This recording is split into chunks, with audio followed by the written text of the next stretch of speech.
This may be controversial, but we have made it to my favorite race of the entire season, the Monaco Grand Prix.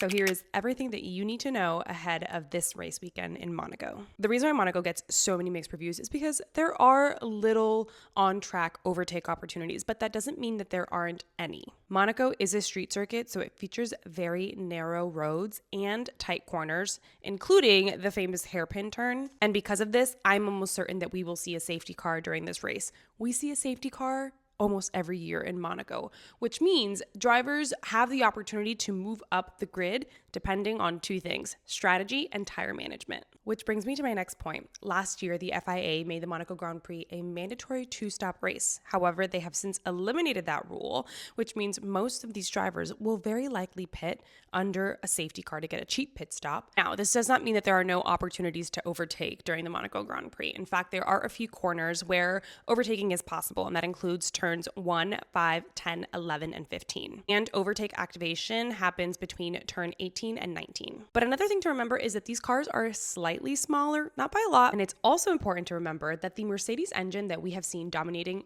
all season so far is now illegal. Mercedes, McLaren, Williams, and the Alpine are going to look slightly different during the Monaco Grand Prix. This hasn't been officially confirmed, but Ferrari is expected to be granted an ADUO, which stands for Additional Development and Upgrade Opportunities, to help close the gap with Mercedes. I love the Monaco Grand Prix. I think this race is filled with so much history, so much nostalgia. I walked the track when I visited Monaco, and I loved my time there. I've loved seeing the special liveries, the special race suits, the special helmets. The most important thing to remember is that Charles Leclerc broke his Monaco curse in 2024, which means he will definitely be standing on the top step of that podium this Sunday. Sincerely, a Ferrari and Charles stan.